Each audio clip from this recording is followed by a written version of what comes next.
The cemetery whisper.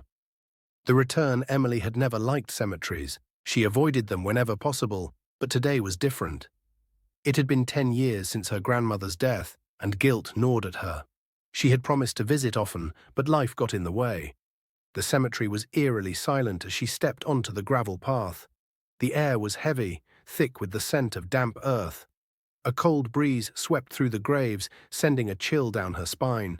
She walked past rows of tombstones, their inscriptions worn by time. Finally, she reached her grandmother's grave.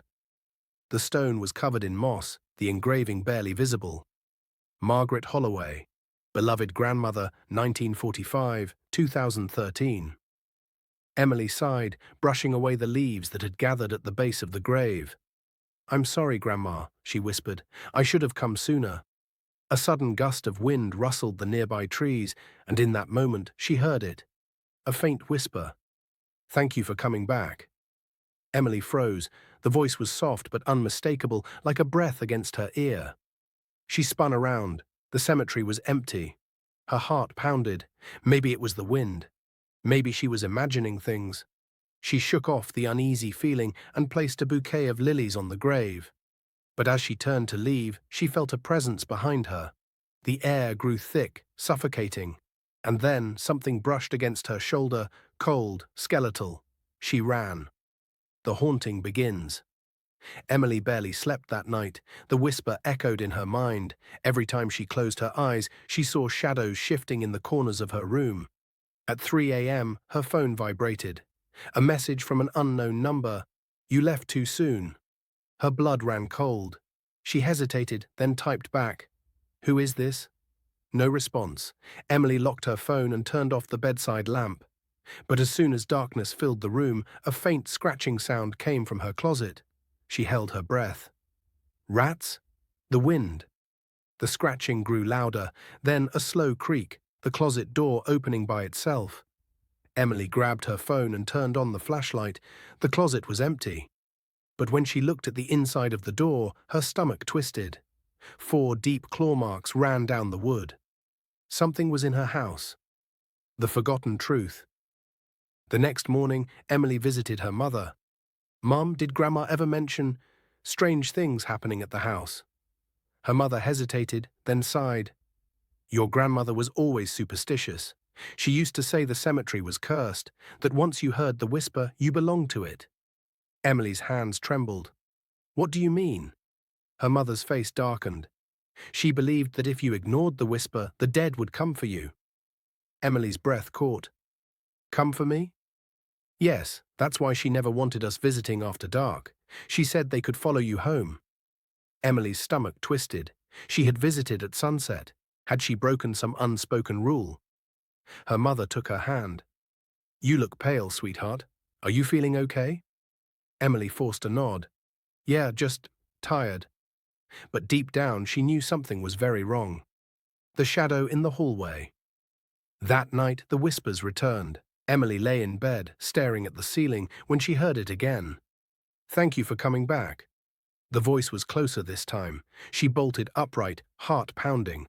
A shadow moved in the hallway outside her bedroom. Her phone buzzed on the nightstand. A new message.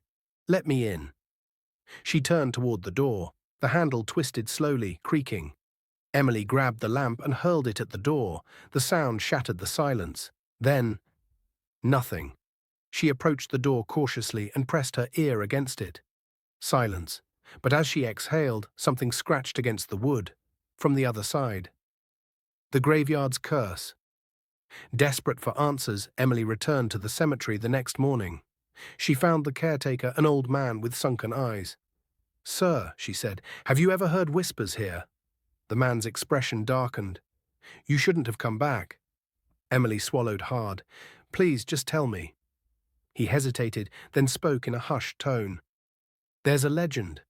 They say if you hear the whisper, you must never return. The dead. They don't like being disturbed." Emily's blood ran cold.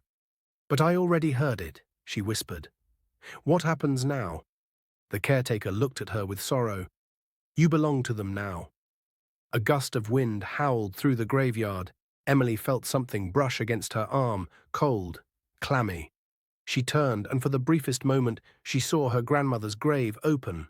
A skeletal hand reached out. Emily screamed. The descent into madness. Back home, things got worse. Mirrors cracked when she looked into them. Shadows loomed in corners where there was no light. Every night at 3 a.m., the whisper came, "Let me in." One night she barricaded her door with furniture. But at exactly 3 a.m., the door burst open. A figure stood in the doorway. It wasn't human. Its face was stretched, hollow eyes staring deep into her soul. It smiled. "You should have stayed away." Emily screamed and collapsed to the floor. The last thing she saw before blacking out was the figure crawling toward her. The tragic end. The next morning, Emily's mother found her in bed, pale, unmoving, her eyes wide open in terror. No sign of forced entry, no bruises, no wounds. Just a single message on her phone screen. "She's with us now." The funeral was held a week later. Her mother placed lilies on her grave, just like Emily had for her grandmother. As she turned to leave, a cold wind blew through the cemetery, and then faintly, a whisper carried through the air. "Thank you for coming back." The end.